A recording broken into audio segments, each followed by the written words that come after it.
오늘 강사님은요, 손매남 교수님이십니다. 한국상담개발원 원장님이시고 지금 창조하는 교회 담임 목사님이시고 경기대 평생교육원 주임 교수님이시고 이거 이야기하면 다 아십니다. 극동방송의 매주 금요일마다 손매남 교수의 정신건강 프로그램을 진행하고 있습니다. 지금까지 한 책을 30여 권 쓰셨습니다.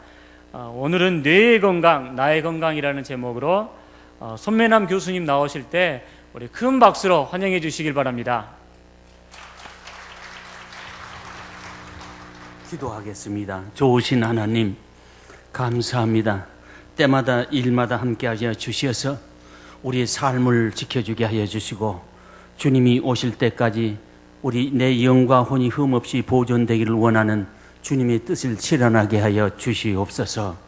오늘 또 이 아버지 기도회를 통해서 새로운 강의를 통한 많은 지식이 우리가 전달될 때 큰 은혜의 시간 되도록 축복하여 주시옵소서. 예수님의 이름으로 기도하옵나이다. 아멘. 방금 소개받은 손매남 교수입니다. 상담학 교수 생활한 지가 한 20년은 됐는데, 그동안 우리가 기독교 안에서는 치유상담이다라고 하는 용어로 우리가 그동안 후학들을 보살피고 훈련시키고 교육시켜 왔습니다. 그런데 근자에 와서는 뇌과학과 과학적인 학문을 상담에서 연결해서 어떻게 건강한 우리 사람들을 만들어내느냐, 이게 이제 포커스가 되었습니다. 왜냐하면은 뇌를 모르고 앞으로 얘기를 한다는 것은 이제는 한 세기가 지난 하나의 퇴보적인 학문이 될 수가 있습니다. 그래서 교육학이든 상담학이든 어느 학문이든지 뇌를 통하지 않고는 학문이 진전이 없다고 하는 것입니다. 교회는 아직 뇌에 대한 불모의 지대입니다. 그런데 제가 상담학을 이쪽 연구를 하면서 보니까 뇌를 연구하지 않고는 상담학을 한다는 것은 대단히 한 세기가 뒤진 하나의 처사다, 이렇게 생각이 돼서 그동안 저는 이제 목회 정신병리학이라든가 인격장애 치유라든가 우울증 치료라든가 이런 것을 20여 년 동안 가르쳐 왔습니다. 그런데 최근에 와서는 한 7권의 책을 뇌치유 상담학이라는 책을 펼치고 있습니다. 그래서 뇌치유 상담학이라고 하는 것은 아직 세계적으로 그런 서브젝트의 제목이 하나도 없습니다. 그리고 뇌치유 상담학을 통해서 어떻게 성경적인 것을 발견을 하느냐, 가장 중요한 것은 교회에서는요, 성경에 뭐라고 써있길래 우리가 뇌치유 상담을 해야 되느냐, 그것이 관건이 되겠습니다. 그래서 제가 뇌치유 상담을 성경을 통해서 이제 발견을 했습니다. 그래서 지금 국제 뇌치유 상담 학회가 생겼는데, LA 토렌스에서 생겼는데, 저를 뇌치유 상담 학회 회장으로 추대했다고 얼마 전에 연락이 왔습니다. 그만큼 뇌치유에 대한 것은 우리 한국뿐만 아니라 전 세계적으로 불모의 지대다. 그래서 제가 성경을 통해서 어떻게 뇌를 발견했느냐, 제가 좀 말씀을 드리려고 합니다. 자, 뇌와 성경을 먼저 우리가 보살펴 보려고 합니다. 여러분, 뇌와 성경을 볼 때 우리 구약 성경에 보면요, 이런 말이 있습니다. 시편 23편 3절 보면 내 영혼을 소생시키며 라고 하는 말이 있는데, 이게 원래 원어로는 네펫이라고 하는 용어입니다.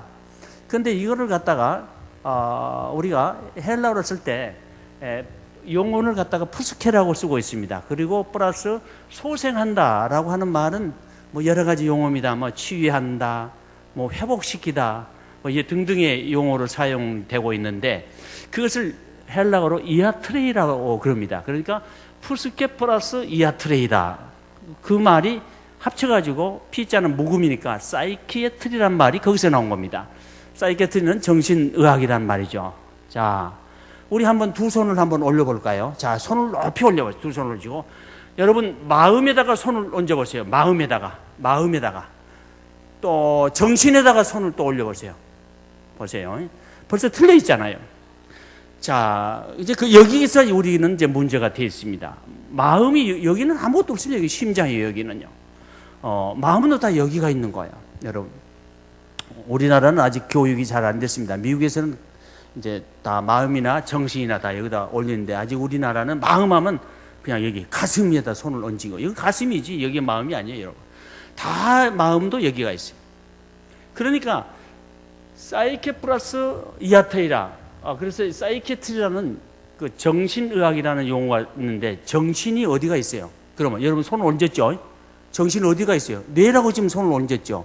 자, 그 다음에 또 성경을 하나 보겠습니다. 그 다음 성경은 잠언서 14장 10절을 보겠습니다. 마음의 고통을 자기가 한다 그랬어요.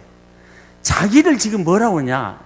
뇌과학자들을 연구한 사람은 뇌의 신경세포의 연접부가 우리가 얘기할 때 그 연접부, 그 연접부가 자라고 지금 얘기를 합니다. 지금 자가 어디가 있느냐 그걸 발견하라니까 요즘 학자들은 또 이제 그렇게 주장을 하고 있습니다. 그런데 우리 성경은 자기 원셀프라고 되어 있는데, 자기라고 되어 있는데 그것도 뭐냐면은 푸스케란 용어입니다. 자, 지금 현대 생리심리학자라든가 뇌과학자들이 이 뇌세포와 연결된 부위를 가리켜서 시냅스라고 그러는데, 시냅스가 바로 자다. 요즘 와서 그렇게 주장을 하고 있는 분들이 계십니다. 그러면 벌써 자아도 어디가 있냐? 좀 뇌가 있다. 그게 뭐냐? 푸스케다. 이렇게 우리가 얘기할 수가 있습니다. 또 우리 신약이 보니까 데살로니가전서 5장 23절에 보니까 중간에 가면은 너희 온 영과 혼과 몸이 흠없이 보존되기를 원하라. 언제까지 그러냐면 예수 그리스도 강림하실 때까지라. 예수님 오실 때까지 내 영과 혼과 몸이 흠없이 보존되기를 원하라. 예수님이 원하시는 거란 말이에요. 우리는 영적 건강만 원하는 것이 아니라, 교회에서는 영적 건강만 외치다가 우리의 정신 건강을 외면했다 이 말이죠. 그동안은요. 그래서 우리가 뇌 건강을 찾아야 된다는 거죠. 그래서 뇌 전부 다 여기 혼이라고 하는 것도 푸스케란 말이죠. 푸스케가 어디야? 그다음 여기 뇌란 말이죠. 그래서 결국 성경은 뇌를 얘기하고 있다. 그래서 제가 뇌치유 상담이란 말을 제가 처음으로 만들어서 뇌치유 상담 책을 지금 현재 7권, 이번에 뇌 중독 치료 상담학까지 해서 지금 7권 나오는데 10권은 다 이미 준비가 되어 있습니다. 그래서 뭐 다 이제 우울증도 우리가 뇌로 얘기 안 하면 안 되도록 되어 있습니다. 자, 부부관계, 제가 지금 방금 사무실 들렸다 오니까 잡지에 나와 있습니다. 부부관계 하는 것도 다 뇌가 결정하는 거예요. 인슈런 잡지에 제가 칼럼니스트로 한 3, 4년 지금 해오고 있는데, 거기에 이제 매달마다 제가 원고를 주는데, 이번에는 그 부부를 관계하는 것도 다 뇌가 하는 거예요. 그 이성적인 뇌를 쓰냐 아니면 본능적인 뇌를 쓰느냐에 따라서 다 사람들의 그 가정생활 자체가 달라진다는 거죠. 그만큼 이제는 뇌를 빠뜨리고 얘기할 수가 없다. 세대가 그런 세대다라는 것을 우리가 알아야 되겠습니다. 그래서 예수님 오실 때까지, 재림하실 때까지 우리가 해야 될 일이 뭐냐? 내 영과 혼과 몸이 흠없이 보존되기를 원하는데, 보존하다 말은 파수하라 그런 말입니다. 우리가 잘 지켜야 된다. 내 몸을, 우리 몸을. 그러니까 전인 건강을 외치고 있단 말이죠. 전인 건강. 그래서 여기서 나온 말이죠. 전인 건강이 바로 우리가 내 영과 혼과 몸이 흠없이 보존된다. 다시 말하면 우리 몸을 우리 자신이 잘 그렇게 지켜야 된다. 그러니까 영적인 건강만 외치는 것이 아니라 우리 정신 건강도 외치고 있다. 혼의 건강, 정신의 건강도 외치고 있다. 이것이 성경이 얘기한 건데, 얼마나 중요하게 얘기를 했으면 주님이 재림하실 때까지 바로 우리 몸을, 전인을 우리가 파수하라고 하는 것이 명령이다라고 하는 거예요. 그러니까 우리가 영적 건강을 위해서 우리가 기도해야 하는 것도 중요하지만은 우리 혼의 건강, 우리 정신의 건강, 마음의 건강, 또 우리가 소홀히 해서는 절대 안 된다. 그것이 우리가 기독교인들의 하나의 예수님 오실 때까지 우리가 해야 될 의무다라는 사실을 우리가 깨달아야 되겠습니다. 그래서 뇌치유 상담이라고 하는 말이 이제 필요한데, 그래서 제 뇌치유 상담학이란 말은 뇌과학을 우리가 원리를 이용해서 어떻게 치유 상담이라는 거 하는 말은 바로 이제 이 기독교적인 용어예요. 상담의 기독교적인 용어가 목회 상담이 아닙니다. 치유 상담이 아주 성경적인 거는요. 그러니까 치유 상담의 통합적 접근을 해서 상담과 심리 치료에 적용해서 체적인 뇌 기능을 회복해 하는 것이, 회복해서 우리 전형 건강을 이루어지는 것이 이제 뇌치유 상담학이다. 그래서 이제 제가 이제 뇌치유 상담학 책을 이제 시리즈로 앞으로는 계속해서 이제 쓰도록 되어 있습니다. 지금도 이제 앞으로 나올 책이 한 3권 정도 이제 준비가 돼서 한 10권 이상은 이제 준비가 되어 있습니다. 이거는 지금 세계에서 뇌치유 상담학이라는 책을 쓴 사람이 아무도 없습니다. 그래서 미국에 있던 몇몇 총장들이 제가 이 뇌치유 상담이다 이것을 갖다가 성경에서 뽑는 걸 보고 다 놀래가지고, 아, 이건 진짜 앞으로 꼭 필요한 학문이다. 그래서 뇌치유 상담 학회가 레레이 토렌스에 세워졌습니다. 상립이 되는데 제가 공동 회장으로 추대가 됐다고 연락이 엊그저께 왔습니다. 그만큼 앞으로 뇌를 모르고 상담을 한다는 것은 제가 아까 얘기했죠. 한 세대가 늦은 것이다. 이렇게 얘기하셔도 결코 늦은 것은 아니다라고 하는 것입니다. 그러면 이제 뇌에 대한 우리 기본 원리를 한번 보겠습니다. 일단 우리가 뇌의 건강, 나의 정신 건강에 들어가기 전에 기본적으로 우리가 왜 뇌를 얘기 안 할 수가 없느냐. 바로 첫째는 뇌는 우리가 하는 모든 일에 관여하고 있습니다. 여러분들이 지금 강의를 듣는 태도도 뇌가 하는 거고 있는 겁니다. 또 제가 말하고 있는 것을 이해하는 것도 뇌가 하는 것입니다. 지금 저녁 6시가 넘었으니까 배가 고픈 것도 위가 하는 것이 아니라 뇌가 하고 있습니다. 다 내가 저녁에 잠을 자려고 해도 다 뇌가 하고 있습니다. 그러니까 뇌는요, 우리가 모든 일에 지금 간섭을 다 하고 있다.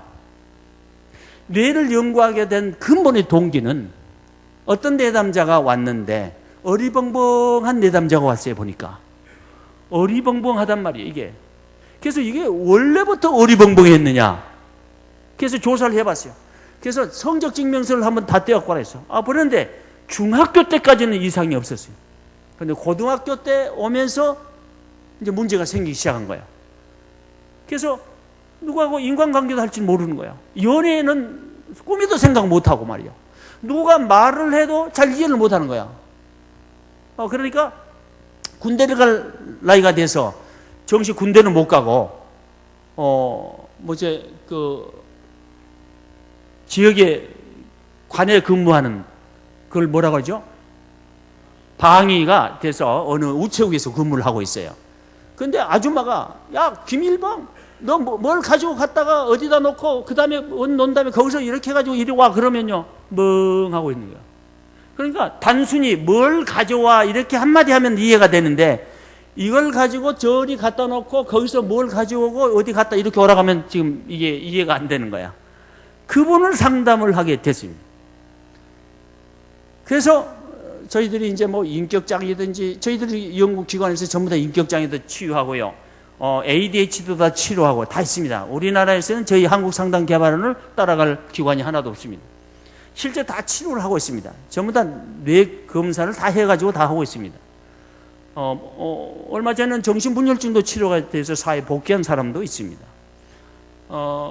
그런데 이 아이를 보니까 청년이죠, 뭐. 청년을 보니까 뇌가 문제가 있는 거예요. 그래서 이제 뇌 기능 척도 검사를 미국에서 최고 가는 병원에 연락을 해가지고 자료를 빼가지고 거기에 뇌 척도 검사실을 만들어서 보니까 뇌가 이상이 있는 거예요.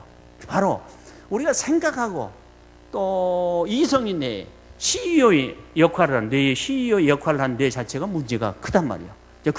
그러니까 내가 지금 하고 있는 모든 일에 대해서 다 뇌가 관여를 하고 있습니다. 병원에 가도 못 들이죠. 병원에 가도. 또 심리학자가 뭔 얘기하면 또 정신과 의사들은 어디서 또 그런 얘기를 들었냐 그런단 말이에요. 그러니까 치유하는데 서로가 아직까지는 우리나라가 뇌 척도 검사라는 것은 우리나라에 지금 아무것도 없습니다. 저의 기관에만 지금 있는데 불안하다, 우울하다, 또 뭐 적대적 행동을 한다. 그러면 여기 와서 검사를 하면 다 나옵니다. 뭐 저희 학교에 제가 경기대학교 상담심리치료 전문연구원의 주임 교수인데 월요일 날과 화요일 날만 교육을 합니다. 지금 공황장애 환자들이 다 치료가 되어 있기 때문에 이제 소문이 나고 공황장애 환자들이 다 지금 오고 있습니다. 그런 것도 공황장애에 딱 걸렸을 때 뇌 어느 기관이 문제가 있느냐, 뇌 기능 척도 검사만 딱 나오게끔 되어 있습니다. 그러면 우리가 이제 상담 그리고 뉴로 피드백의 기법을 사용해서 이제 환자들을 치료하고, 그리고 더 중요한 것은 인지 행동 치료라는 우리가 심리 치료 기법을 통해서 이제 치료를 지금 하고 있습니다. 그러니까 인지 치료를 하는 것은 뇌를 치료한다라고 할 때 가장 좋은 기법은 인지 행동 치료라는 거죠. 약물의 효과하고 거의 똑같이 효과를 보고 있는 것이 인지 행동 치료입니다. 저희는 지금 한 20년 동안 그 인지 행동 치료를 지금까지 해오고 있습니다. 그러니까 우리가 하는 모든 일에 뭐가 관여하고 있다? 뇌가 관여하고 있다. 뭐 기독교인은 뭐 하늘에서 그냥 떨어져 가지고 뇌 없이도 여러분 행동합니까? 제가 오늘 여기를 찾아온데 내비 말만 듣고 찾아오다 아주 힘들었습니다. 사실 제가 뭐 여기 고속터미널 이쪽 오면 이 책 서점, 기독교 서점 뒤쪽에 있는 건 제가 알고 있거든요. 한신교회가. 내비가 어디로 가라 했더니 저 무슨 호텔로 해가지고 저 성모병원으로 해가지고 저리 삥 도는 게 내비가 그렇게 해줬습니다. 자, 우리가 이성의 뇌를 사용을 했더라면, 그런데 내비를 이용해가지고 오늘 상당히 늦게 온 폭이란 말이죠. 자, 내비는 그렇다 치더라도 우리의 이성의 뇌가 있다. 여러분, 이성도요, 영혼의 속성 중에 하나입니다. 영혼의 속성이 뭐냐? 이성이요. 기억하는 거. 다 이런 것들 다 이성의 속성입니다. 우리 영혼의 속성들 중에 하나입니다. 여기를 찾아올 때 기도를 하니까 한신교회는 어떻게 가거라 그냥 가르쳐줘서 온 게 아니에요, 여러분. 한신교회는 우리 이성으로 생각해서 버스는 무슨 버스 타고 어디를 내리고, 전철을 타면 어디 출구에서 내려서 어느 방향에서 이렇게 들어와야 한신교가 있다. 그건 다 이성이 뇌가 다 하는 거야. 다 그래서 뇌가 하는 거지. 여러분 뭐 기도를 많이 하니까 아버지 학교에서 기도를 많이 하니까 막 뭐가 퍽 떨어져 갖고 그냥 오나요? 여기 와도 오늘 아버지 기도학교는 몇 층에 한지 아무도 모르잖아요. 예를 들면 처음 온 사람은 그것도 다 뇌가 하는 거예요. 그것이 이성이 뇌란 거예요. 그런 걸 그러니까 우리가 하는 모든 일에 대해서 뇌가 다 관여를 하고 있다. 그 다음에 두 번째는 뇌가 제대로 활동할 때 당신도 제대로 활동하시다. 뇌 기능이 제대로 돌아야 우리가 제대로 일을 할 수가 있다는 거예요. 그러니까 뇌 기능이 안 된다. 한 군데가 문제가 있다. 그래서 어떤 문제가 있으면 불안한 사람은 불안해가지고 어디를 못 나갈 수도 있고, 어떤 사람은 우울해가지고 어디를 집에만 또 처박아 있을 수가 있고, 딱 기능이 안 돼. 어느 기관이 이상을 하단 말이죠. 그리고 또 하나는 뇌는 가장 복잡한 신체 기관이다. 우주와 같다고 그러죠. 뇌는 신체의 뭐 몇 프로밖에 안 됩니다만은 이 뇌는요. 그러나 이 뇌에 일하는 거는요 대단히 복잡합니다. 또 그 다음에 뇌는 복잡하고 매우 부드럽다. 그리고 몇몇 뇌 체계들은 몇몇 행동에 관여하고 있다. 예를 들면은 우울증하면 전 뇌가 다 관여한 건 아닙니다. 사실은요. 몇 개 뇌가 관여하고 있죠. 뭐 변형계라든가 아니면은 뭐 우리가 전전 두피질이라든가 이런 관여하는 곳이 있습니다. 물론 독단적으로 관여한 것은 그리 적습니다. 다 연계가 됐어요. 기억을 하는 것도 하나만 가지고 기억을 하는 거 아니에요. 다 연결되어 있습니다. 그 다음에 특정 뇌 영역에서 문제들은 특정한 문제들을 일으키는 경향이 있다. 지금 아까 얘기했지? 이제 우울증에 걸린 사람들은 100이면 100사람이 다 변형계가 과잉 활성화되어 있습니다. 뇌척도 검사만 금방 나옵니다. 그러니까 여러분들이 이제 상담을 하러 올 때 이제 어떤 얘기를 들으면은 뇌 어느 부분에 문제가 있을 거다를 다 미리 얘기합니다. 지금 공황장애 걸렸다. 그러면 기저혈계가 문제가 있다. 미리 얘기하죠. 우울증에 걸려있다. 그러면은 변형계가 과잉 활성화됐다. 이렇게 딱 얘기하면 딱 체크하면 그대로 100% 나오게끔 되어 있습니다. 그러니까 우리의 정서적인 거 아니면 공격적인 행동을 한다든가 또 분노, 이 분노는요 뇌 전 영역이 다 문제가 생겨요. 분노만큼 지도 관계 없더라고 제가 보니까. 지금 제가 얘기하는 것은 어디 근거를 두고 하는 거냐? MRI에 근거를 둔 것도 아니고 PET에서 근거를 둔 것도 아닙니다. 바로 스펙트라고 하는 새로운 영상 촬영 기법에 의해서 세워진 미국의 병원에서 쭉 그냥 그동안 연구해놓은 것들을 갖다가 그 연구는 그걸 토대로 해가지고 스펙트 영상에 나온 거, 과학적으로 나오는, 우울증에 걸리니까, 내 변형계가 이상이 있더라. 그러면 그 변형계를 보니까, 과잉 활성화됐더라. 그래서 그럴 때 증상이 어떻겠냐.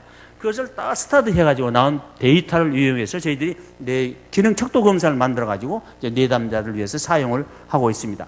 자, 특정 뇌에서는 특정 그런 행동이 있고요. 그 다음에 대다수의 정신질환은 단일의 혹은 단순한 장애들이 아니다. 예를 들면 정신분열증 한다. 정신분열증은요, 하나의 뇌에 어떤 한 기관의 문제가 아니야. 우리가 이제 흔히 알고 있기는 뇌에 도파민이 많이 분비가 돼서 도파민의 물질이다. 그런데 그거 하나만 같으면 치유하기가 쉬운데요. 또 말을 안 하는 사람, 정신분열증의 증상과 행동은 너무너무 다양합니다. 그러니까 뇌에 들어가서 보면요, 지금도 계속 연구해 오고 있는데도 불구하고 아직도 정신분열증의 치료가 더디어진 것은 이제 그런 이유죠. 지금도 우리 의학이 많이 발달해서 한 75%를 우리가 치료하고 있다, 이렇게 얘기를 하고 있습니다. 그러나 우리의 정신질환이라는 건 대부분 정신질환인 것이 어떤 특정한 하나의 문제가 아니라 아주 복합적인 문제를 다 가지고 있더라. 그 다음에 또 8번째, 당신이 하는 일들을 관찰하는 것은 효과적인 치료를 위함이다. 왜 우리가 관찰하냐? 치료가기가 쉽게. 어떤 분이 공황장애가 걸렸는데 가족 전체가 공황장애가 걸려 있습니다. 그래서 저한테 왔어요. 어디 상담소 가니까 손면한 박사를 찾아가라고 해서 왔는데요. 자, 우리가 불안장애라는 것은 일단 공황장애든 직면을 하지 않고서는 치유가 될 수가 없습니다. 마지막에 가서는 우리가 인지행동 치료를 하고 있지만은 마지막에 가서는 직면을 해야 됩니다. 예를 들면 전철을 타는데 내가 불안을 느껴서 아주 패닉 현상이 나타난다. 그러면 나중에 가서는 그 전철에 집어넣어가지고 실제 직면을 해야 됩니다. 그런데 아버지가 저도 공황장애 걸렸다고. 그런데 공황장애 걸리면 직면을 해야 됩니다. 그랬더니 저는 직면을 해가 고쳤대요. 자기는 직면하려고 해서 직면한 게 아니고 어떤 데를 무서운 밤길을 가다가 차를 타고 가는데 그 위기 상황에 있는 데를 갔어요. 그때 그냥 자기도 모르는 가운데 위기 상황에 가가지고 죽을 듯한 그런 공황을 느꼈을 때 거기서 그걸 직면을 한 거예요. 그래서 자동적으로 그 다음에 보니까 공황장애 치료가 됐습니다. 아들이 치료가 됐어요. 제가 그랬어요. 기저핵에 문제가 있습니다. 공황장애는 기저핵에 문제가 있습니다. 그러니까 큰 이게 뇌가 문제가 있다 하니까 아주 막 큰 어떤 문제가 일어나는 것처럼 착각을 하는 경우를 봤습니다. 뇌가 이상하다니까 고칠 수 없는 거냐, 이런 그 잘못된 생각을 가지고 있는 사람이 있다는 거죠. 그런데 우리가 왜 그 기능을 알아야 되냐? 뇌를 알면은 치유가 아주 쉬워집니다. 오늘은 그런 치유를 우리가 뇌 부분 하나 치료하기 위해서 어떻게 해야 된다, 그거를 우리가 얘기할 수가 없고, 오늘은 나의 정신 건강을 위해서 여러분들이 어떻게 해야 되냐를 갖다가 포괄적으로 오늘 말씀하는 시간입니다. 그래서 뇌의 어느 부분 하나가 이상이 있을 때 요때는 요렇게를 해라, 이제 이런 강의도 물론 있겠습니다만은 오늘은 그런 테마가 그런 강의가 아니고, 오늘은 나의 정신 건강을 위해서 내가 어떻게 해야 되냐, 거기에 먼저 포커스가 되겠습니다. 자, 그 다음에 뭐예요? 뇌는 뭐예요? 변할 수가 있다. 이게 중요한 거죠. 70년대만 해도 뇌는, 우리가 뇌 세포는 계속 죽는다 그랬어요. 그건 70년대 이론입니다. 그러나 지금 이론은 그렇지 않습니다. 뇌 세포가 살아 움직입니다.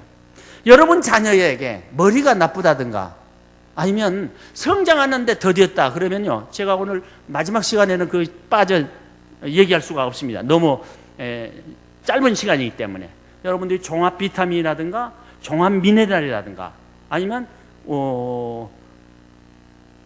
오메가3라든가 이런 것을 석 달만 먹이면, 요즘 이론을 보니까 학자들이 나온 이론들을 보니까 3개월만 먹어도 IQ가 10% 올라진다, 이런 문헌들이 지금 보고가 되고 있습니다. 그러니까 지금 저희들이 이제 어리벙벙한 사람이 많이 있어요. 지금 보면요, 저희들 상담소에 와서 저희들은 이제 뉴로 피드백, 뇌파를 이용해 가지고 사람을 지금 치료를 저희들은 기관에서는 지금 하고 있습니다.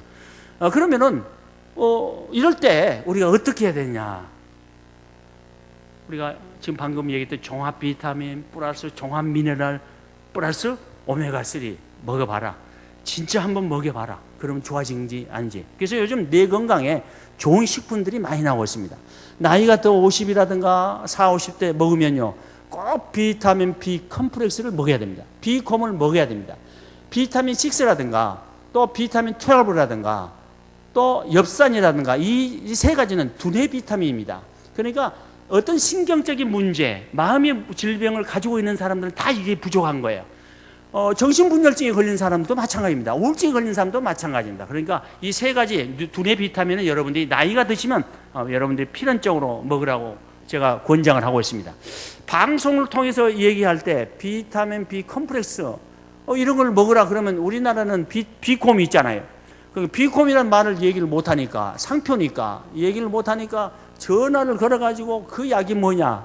그런데 참 저희들이 약 이름을 가르쳐주기가 힘듭니다. 오로는 이렇게 우리 교회 안에 공간이니까 비타민 B 컴플렉스를 먹으라. 그런 좋은 제품이 많이 나오고 있습니다, 여러분. 그래서 엽산은 우리가 임신하기 전에 엽산을 여자들은 꼭 필히 먹어야 되죠. 무뇌증이 걸립니다, 자칫하면요. 그러니까 지금에 와서는 엽산은 꼭 먹이지 않으면 안 되도록 되어 있습니다. 임신하기 전에 우리가 그러니까 결혼하면은 아이를 낳기 전에 임신 계획을 가지면은 엽산은 먹어야 된다고 하는 것이 요즘 현대적인 하나의 비타민이라든가 이런 연구가들이 하는 얘기입니다. 자, 그 다음에 뇌는 계속 변할 수가 있다는 거예요. 뇌세포가 새로 생긴다는 거죠. 그래서 뇌세포가 새로 생깁니다. 요즘은 줄기세포 때문에 사람들이 좋은 사람, 덕 보는 사람도 있습니다만 줄기세포를 너무 많이 받아가지고 쓰러진 사람도 있습니다. 자, 쓰러진 사람 얘기는 제가 생략하고요. 자, 우리가 왜 그런가 하면 뇌세포는 살아서 다시 재생을 한다 이 말이죠. 그러니까 나이가 먹어도 재생을 한다는 거죠. 이제 그런 것이 좀 이따 이제 나이 정신 건강에 다 나오게끔 되어 있습니다. 그것을 우리가 가소성의 원리라는 거죠. 가소성의 원리. 뇌는 새로운 환경, 여러분들이 새로운 환경에 접하고 새로운 교육을 받고 새로운 일에 관여하면 뇌가 또 변한다는 것이 가소성의 원리입니다. 그러니까 여러분은 뇌가 다 죽는다고만 생각하지 마세요. 뇌는 우리가 활동하고 그러면 뇌는 다시 세포가 생긴다고 하는 거고, 그리고 뇌 발달에는 민간기가 있습니다. 지난번에는 제가 유성 호텔에서 우리 웅진 전 지방에 있는 분들 100여 명을 놓고 제가 뇌 발달 심리학이라는 것을 강의했습니다. 그건 처음 들어본 얘기죠. 뇌 발달 심리학 책은 없습니다. 피아제의 발달 심리, 프로이드 이론의 발달 심리, 에릭슨의 발달 심리는 있지만 뇌 발달 심리학은 없어요. 그래서 이제 뇌 발달에 따라서 어떤 환경이든 어떻게 우리가 부모들이 해야 되느냐, 자녀들 갖다가 길러야 되느냐, 이제 그런 강의를 했습니다. 오늘은 그런 강의를 할 수 있는 시간적인 전혀 없습니다. 그러니까 그럴 때마다 우리가 잘해주면은 그러니까 어린 아이를 갖다가 한 3살짜리 어린 아이를 교육하기 위해서 비디오를 준다든가 그런 것은 절대 하지 말라고 하는 거죠. TV를 본다든가 그래요. 제가 이제 우리 딸한테도 절대 TV를 보지 말라. 하여튼 인터넷이라든가 이런 걸 사용하지도 말라. 집에서는 텔레비를 또 키지는 마라. 제가 6살 때까지는 아주 그렇게 당부를 시켜놨더만 아주 훈련을 아주 똑바로지게 지금 하고 있더라고 보니까. 텔레비를 아무도 안 보는 거야, 집에서. 이 텔레비만 있지 보는 사람이 없어요.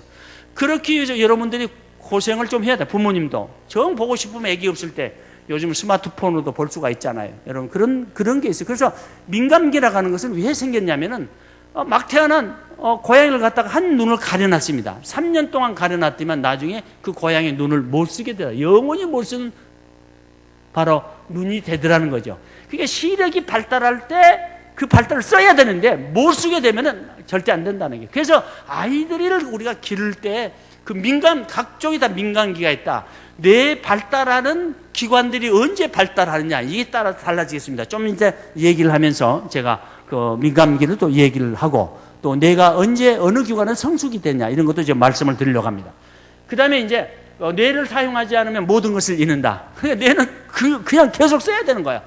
이 아버지 기도학교 그냥 기도에만 하면 안 된다는 거죠. 이렇게 외부 강사를 초청을 해가지고 다시 여러분들의 뇌를 사용을 해야 됩니다. 그 듣는 귀, 또 들으면서 여러분 또 생각하잖아요. 그러면 또 내가 어떤 것을 해야 되겠다. 이래야 되겠다. 강의를 듣고 나서 앞으로 내가 이렇게 해야 되겠다. 그러면 뇌가 한 가지만 사용되는 것이 아닙니다. 계속 사용되고 있는 거야. 지금 이 기도학교를 하고 있는데 가서 집에 가서 부엌일이나 하고 있다. 그러면 뇌가 그 사람은 발달이 안 됩니다. 그러니까 여러분들은 기도회를 통해서 하나님과의 영적 관계를 통해서 성숙이 되어지지만 또 하나는 뭐냐? 우리 뇌의 발달을 통해서 정신 건강을 유지할 수가 있다는 것이에요. 그래서 제가 이제 마지막에 가면 내게 와서 배우라. 예수님께서 그러잖아요. 그래서 여러분들 평생 학습이 그렇게 중요하다. 그 말이요. 그 말도 있는데 여러분들이 그래서 늘 새로운 것을 배워야 된다. 맨날 하던 것만 배우면 안 된다. 나이가 우리가 오른손을 쓰는 일만 했다면 오늘부터는 왼손을 쓰는 연습을 하고 내가 운동을 전에 이런 운동을 했다면 또 이번에는 또 다른 운동을 시작하고 항상 새로운 것을 하기를 원합니다. 정신운동의 가장 좋은 것이 뭐냐? 미국의 에이멘 박사는 자기 책에서 탁구라고 얘기하고 있습니다. 핑퐁. 탁구만큼 정신건강에 좋은 운동은 없다. 그래서 제가 저희 연구소가 낙성대 역에 있는데 아무리 탁구장을 찾아도 없어요. 당구장은 하나 있는데 탁구장이 없어요. 아마 교회는 아마 탁구장이 있는 교회들이 좀 있는 것 같아요. 여기는 모르겠습니다만 그 탁구하는 것이 그렇게 우리 정신 건강에 좋다 이 말이죠. 자, 그다음 보겠습니다. 그러니까 우리는 뇌를 끊임없이 사용을 해야 된다는 겁니다. 자, 그다음에 이제 뇌의 정상 기능을 보죠. 뇌 구조를 보면서 우리가 한번 어떤 뇌 구조에 따라서 기능을 어떻게 하고 있는지를 지금 보도록 하겠습니다. 자, 우리가 간단하게 하겠어요. 지금 이게 다 전두엽이면 한 두서너 장이 되는데 하나로 지금 묶었습니다. 전두엽이라는 것은 제 이마엽이죠. 제 이마엽. 그러니까 이마를 때리지 말라는 거예요. 이마가 그렇게 중요한 거예요. 이게 뇌의 CEO입니다. 이게 사령관이에요. 이게 이성기관의 사령관이 여기서 모든 것을 다 통제하는 것이 여기예요. 내가 생각하고 내가 목표를 느끼고 해서 이걸 갖다가 집약해가지고 내가 어떻게 할 것인가 결정을 내리고 목표를 세우고 결정해야 되고 이게 그러니까 어리벙벙한 사람들은 다 이것이 안 돌아가는 거예요. 과잉 활성화됐어요. 어리벙벙하다. 그런 애들을 보면은 이제 전두피질에 문제가 있습니다. 전두엽은 그래서 사고와 추리, 말을 담당하죠. 기억도 좀 담당합니다만 말. 그러니까 우리가 말을 아주 조리 있게 잘한다. 그러면 브로카 영역이 발달이 잘 돼 있고 또 말을 이해하는 능력이 있는 사람은 베르니케 영역이 발달이 잘 됐습니다. 그러니까 이런 것도 우리가 어느 시기에 발달을 되느냐 모든 것이 민감미가 있어요. 그때 아이들 기를 때 이렇게 해야만 된다고 하는 거죠. 여러분들이 나중에 이제 시간이 있으면은 그런 뇌 발달에 따른 또 우리의 아이들이 발달이 어떤 시기에 발달이 되느냐에 따라서 교육을 어떻게 시키는 것이 이제 모든 게 나와 있습니다. 그 다음에 측두엽이라는 것은 여기 관자엽이죠. 관자엽 양쪽 뇌는 다 두 개씩입니다. 관자엽이 양쪽에 있죠. 이건 뇌가 가장 가까운 것이 뭐예요? 귀지요. 귀. 청각 기능을 청각중추요. 우리가 듣는 것은 다 청각에서 이 측두엽에서 지금 하고 있는 겁니다. 후각도 담당하고 미각도 담당을 합니다. 자, 후두엽은 뒤통수엽이 제일 뒤에 쪽 후두엽인데 그런데 이건 시각중추예요. 보는 것은 눈으로 보지만요. 그걸 관장하는 기관은 후두엽입니다. 그러니까 이것도 이제 발달한 기관이 따로 있죠. 이게 이제 발달한 기관이 11세, 12세 요때 이제 발달을 합니다. 그러니까 이제 사춘기, 청소년기에 우리가 되면은 이제 아이들이 이제 본따나서 연예인들을 본딴다든가 막 그렇게 하죠. 여러분 중학생들만 데리고 가면 벌써 막 찢어진 바지 입으려고 하고 머리에 또 물도 막 들이려고 하고 그런 것들은 이제 요즘은 TV를 통해서 너무 우리 문화가 빨리 접하기 때문에 이 발달들이 정말 빨라지고 있습니다. 그런데 12세 정도 되면은 후두엽도 이제 막 10세, 12세, 13 되면 후두엽이 발달하는 거예요. 여러분 자기 자신을 한번 여러분들이 연예인들을 뽐달라고 그러잖아요. 연예인들이 공항에 가서 보면 어느 가수가 온다는 것을 어떻게 그렇게 잘 알고 있는지 말이야. 가수가 미국 공연을 마치고 온다 하면요. 젊은 애들이 그냥 그거 다 쌓였어요. 나 그걸 보고 놀랐어요. 그러면 우리는 그러했느냐 옛날에. 가만히 생각을 해보니까요. 저희들도 옛날에 가수들한테 맨날 팬팔하던 시절이 생각나요. 그때는 저희가 없었으니까. 그러니까 보고 듣는 것을 그때 그 모델을 갖다가 우리가 시험을 해보는 거죠. 그러니까 노란머리를 했다. 그러면 자기도 노란머리 들여다보고 이게 이제 시각중추가 발달하게 되면 이제 그렇게 되어 있습니다. 그 다음에 이제 마루엽이라고 하는 건 두정엽이죠. 여기 촉각을 포함한 감각 처리 이제 기관입니다. 그러니까 모든 감각은 두정엽을 통해서 거의 다 지금 요 부위죠. 두정엽을 통해서 이제 오고 있다는 것을 우리가 알아야 되겠습니다. 또 그다음에 이제 우리가 대상에는 변형기 일부로 우리가 한데 주의를 전달시키는 능력이요. 주의 어떤 것이 어텐션 딱 주의하면요. 그걸 빠딱 전환할 수 있는 능력이요. 보고 이것은 안 되겠다. 예를 들면 대안을 살펴주고 인지적 융통성이 있고 뭐 그래야 되는 거. 이게 어떤 말을 할 때도 융통성이 좀 있어야 될 거 아니에요, 여러분. 융통성이 없는 분들이 있죠. 곧대로 들어가고 또 잘못 생각하고 어떤 전환시키는 그런 능력이 있어야 됩니다. 인지 전환 능력. 주의를 갖다가 전환할 수 있는 그런 능력. 그런 것이 필요하죠. 그러니까 이게 없는 사람들이 다 강박장애 걸리는 거예요. 강박장애. 그래서 이 대상해가 과잉 활성화될 때 이제 강박장애, 섭식장애, 뭐 중독장애 다 여기에 이제 문제가 있는 사람들이 이제 생기게 됩니다. 어떤 사람들은 부부간에도 과거에 남편이 한번 바람을 한번 피웠다. 그러면은 평생을 울고먹은 사람이 있어. 그냥 아침 출근하면은 당신 또 여자 조심해. 뭐 아침 뚜껑이 열려 아침마다. 옛날에 한번 바람 한번 피웠는데 그거 한번 그러다 한번 들켰는데 평생을 썩은 사람이 왜 그러냐? 바로 대상해가 과잉 활성화됐기 때문에 그렇습니다. 그러니까 한번 자기 과거의 상처에 어떻게 매달려가지고 계속 사는 사람들은 이 대상해에 문제가 있습니다. 그러니까 이걸 알면 이제 우리가 치료가 빨라진다는 거예요, 여러분. 그 다음에 이제 우리가 기저액을 보겠습니다. 기저액에는 불안중치요. 아까 처음에 얘기했습니다만 공황장애를 걸렸다든가, 우리가 불안장애 걸렸다든가 그럴 때는 기저액이 이제 과잉 활성화되어 있습니다. 뭐 통증이라든가 이런 것도 마찬가지죠. 아주 그래서 불안중추, 쾌락중추의 역할을 합니다. 제 밑에 보면요. 운동 조절도 해주고 갑작스러운 상황에 아주 재빨리 상황 대치를 할 수 있는 것도 이런 이 대상의 하나의 하는 기능이다. 이렇게 하시면 되시겠습니다. 그 다음에 이제 변형계를 보겠습니다. 이제 변형계는 꼭 여러분들이 잊어버려도 안 되는 부분인데 우리가 맥클이라는 심리학자는 뇌를 대뇌피질, 변형계, 소뇌 이렇게 주장을 합니다. 변형계는 그만큼 중요해요. 변형계가 뭐가 다 소속되어 있는 거니 해마라고 있는 부분이요. 저 해마는 여러분들 꼭 기억을 해야 됩니다.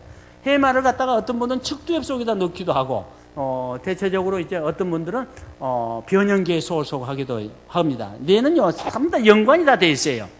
그런데 해마는 이제 좀 있으면 계속해서 나오게 됐으니까 좀 생략을 하고요. 그 다음에 감정 조절, 긍정적이고 부정적인 강한 기억을 저장하는 것도 편도가 하고, 편도는 우리가 태어나면서 제일 먼저 발달이 되어 있습니다. 그래서 공황하고 연결돼요. 여러분 아주 그 두려움을 느끼는 거 있잖아. 공포를 어릴 때 공포를 느낄 수가 있어요. 그래서 그런 것들은 이제 무의식적으로 저장이 됐다가 성장하면서 나타나죠. 그래서 내가 왜 불안을 느끼는지 모릅니다. 그런데 편도체가 제일 먼저 발달이 돼요. 우리가 태어나서. 그 다음에 이제 시상은 뭐냐? 후각을 제외한 대부분의 감각 정보를 처리하는 기관이 이제 시상이고, 시상하부는 우리가 지금 아까 얘기했잖아요. 섭식하고 내가 배가 고프다, 쾌락을 취한다, 내가 잠을 자야 되겠다, 성욕이 일어난다. 이건 전부 다 뭐냐? 시상하부에 있습니다. 그게 식욕센터가 위장이 아니에요, 여러분. 성욕센터가 성기가 아니에요, 여러분. 다 시상하부의 센터가 다 있어요. 여기서 조절을 해야 이제 모든 활동을 지금 하게 되게 되었습니다. 배가 고프다. 그러면 좀 이따 기도회가 끝나고 와서 내가 밥을 먹어야지. 이제 이것은 다 시상하부에서 지금 하고 있다. 그리고 뇌하수체는 뇌하수체 호르몬 몸의 성장 사이클이다. 그 다음에 이제 송과체가 있는데, 자, 여러분 꼭 알아야 되는 거는 송과체라는 부분입니다. 송과체는 눈으로 햇빛이 우리가 보잖아요. 그러면은 그 본 햇빛이 뇌 안에 들어갑니다. 그럼 송과체에서 그걸 감지를 했다가 나중에 거기서 멜라토닌이라는 호르몬이 나오게 됐습니다. 그래서 이제 이런 것을 잘 이용을 해야, 뇌를 잘 이용을 해야 우리가 건강을 우리가 유지할 수가 있다고 하는 것입니다. 그 다음에 뇌 기능에서 뇌간을 보겠습니다. 뇌간은요, 우리가 바로 생명의 중추예요, 이거는요. 그래서 뇌간은 몸의 생존의 가장 기초적인 기능을 조절하는 거예요. 예를 들면요, 호흡을 한다든가. 그러니까 뇌간이 없으면 살 수가 없는 건 생명이에요. 그리고 맥박이 뛴다, 눈 깜빡거나 혈압, 체온등, 이걸 조절하는 것이 뇌간입니다. 뇌간이 없으면 안 돼요. 영물 식물 인간들 보잖아요. 식물 인간을 볼 때 뇌간에 문제가 있어서 식물 인간이 됐습니다. 그러나 의식 세계에서는 지금 죽지 않았으면은, 의식 세계에서는 지금 나타나지 않았지만은 그 사람 다 듣고 있는 거예요. 그래서 여러분들이 식물 인간 앞에 가서 저 영감 빨리 죽었으면 쓰겠다 그러면 안 되는 거예요. 제가 메가더 장군, 통역 장군이 지금 80세가 넘었습니다만은 제 밑에 와서 지금 박사위가 7개를 가지고 있습니다. 80이 넘었는데 쓰러졌습니다, 지금. 지금 2년 동안 쓰러졌는데 제가 갔습니다. 병원에 갔더니만 손 박사님이 왔어요. 그러니까 제가 손을 꽉 잡았어요. 악수를 했어요.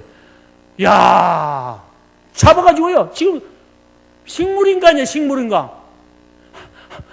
이렇게 하면서 제 손을 잡았는데 놓지를 않아요, 여러분들이 잡은 손, 그렇게 악수를 세게 한 사람 처음 봤어요, 제가. 얼마나 세게 잡은. 그런데 난 빼야 되겠는데 뺄 수가 없는 거예요, 이게. 여러분, 뇌관이 살아있기 때문에. 그래서 식물인간 앞에 가가지고, 짬발라, 우리 시아버지 빨리 죽었으면 쓰겠다. 그런 말 쓰지 말아요. 다 듣고 있어요. 단지. 이제 뇌관에 문제가 어디가 있냐? 뇌관에 이제 연수라는 부분이 있어요. 그 다음에 보면은 중뇌가 있는데, 중뇌는 이제 깊은 수면, 중뇌가 기능을 할 때는 깊은 수면을 들어가죠. 그래서 외부에서 뭐 소리가 아무리 나도, 우리가 차단을 다 시키죠. 그래서 깊은 잠이 달 수가 있어요.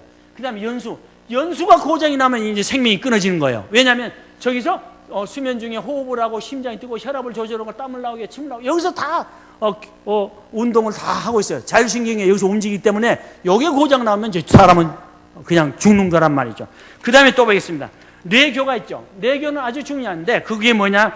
깊은 수면과 연관되어 있습니다. 모든 감각 정보는 우리가 취사 선택을 합니다. 여기는 청반핵이라는 게 있어요. 아주 중요한 건 청반핵이라는 게 있는데 거기서 이제 공황장애 걸린 사람들은 저기 이제 문제가 있습니다. 청반핵이에요. 그래서 노르에피네핀이라는 신경 전달 물질을 이제 분비를 하고 있습니다. 그래서 불안과 공포를 느끼는 중심 중추가 이제 청반핵이라고 하는 것입니다. 그 다음에 넘어가겠습니다.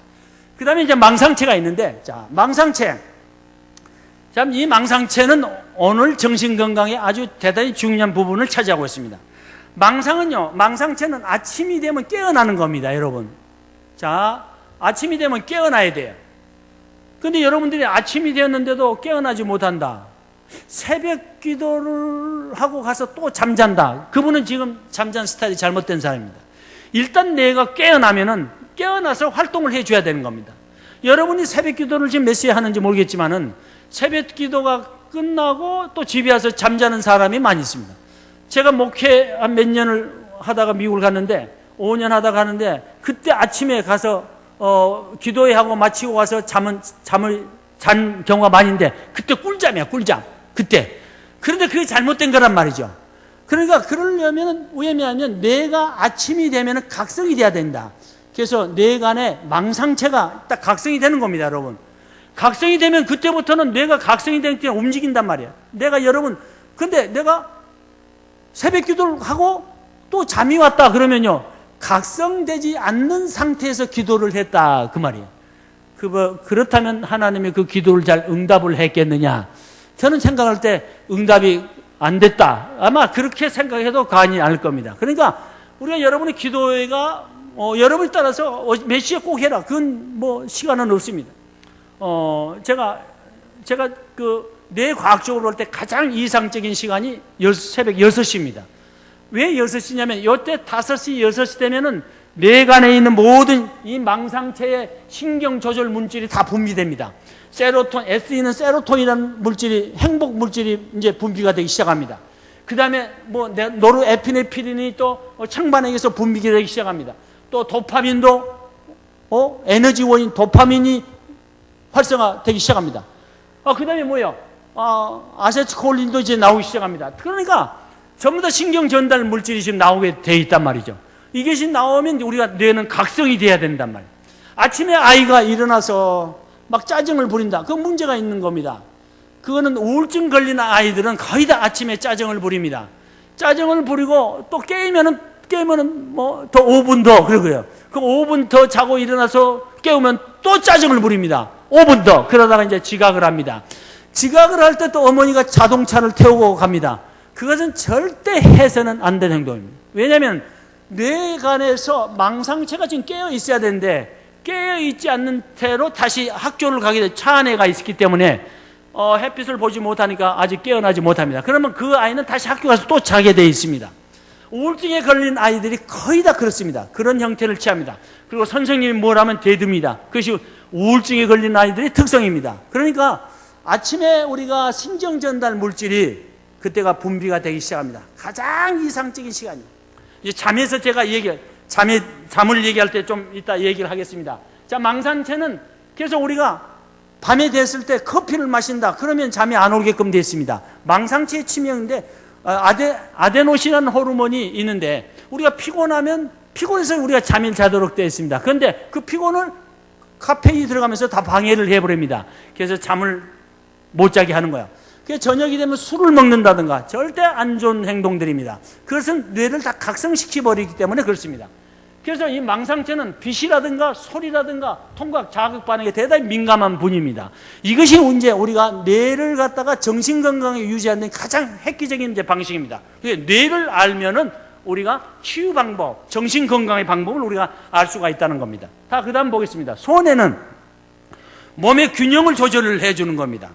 자, 운동 기능을 조절해주고 근육 운동을 다 통제를 해주고 그래서 이게 자세, 우리가 술 먹게 되면은 이제 많이 들게 되면은 이제 다리가 휘어지잖아요. 걸음걸이가 보폭이 이제 이상이 생긴다. 그거는 이제 손해가 이제 이상이 있다는 겁니다. 그래서 손해가 이상이 있으면 저기 자폐증이라든가 알코올 남용이라든가 발달 협인장애 여러 가지가 이제 생긴다고 하는 것입니다. 자, 그다음 보겠습니다. 그다음 뇌가 이제 정상적인 기능을 할 때 그 뇌 구조는 어떻게 되냐? 자, 우리 요즘 폭력적인 행동을 한다. 그런 아이들을 뇌는 다릅니다, 여러분. 어떻게 되냐면 뇌 측두엽이라든가 이런 데 기능 장애가 일어나서 공격성이 일어나고 이제 자살도 하게 됩니다.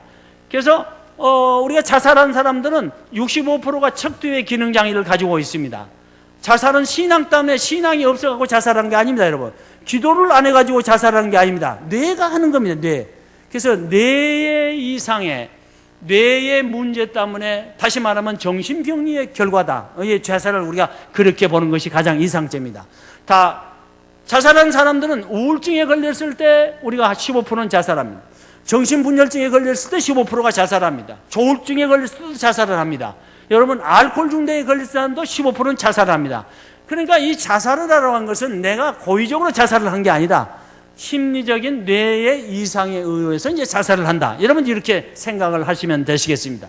그래서 자살한 사람을 향해서 함부로 믿음이 부족하다든가 그런 얘기를 쓰는 용어는 아닙니다. 자살은 절대적인 뇌 기능의 정신병리적인 결과라고 이렇게 생각하시면 되겠습니다. 여러분 이제 우리 학교 학생들 요즘 충동적인 행동을 많이 하잖아요. 그런 아이들 보니까 전대상위가 과잉 활성화되어 있고 전두피질 기능 장애가 일어나더라. 이런 것들이 뇌가 이렇게 문제가 있는 애들이 폭력적인 행동을 하는 거야. 폭력적인 행동을 아무리 지금 잡으려고 해도 정부에 대책이 없습니다. 뇌를 알면 대책이 생깁니다. 폭력적인 행동을 하는 애들 조사를 해봐야 됩니다.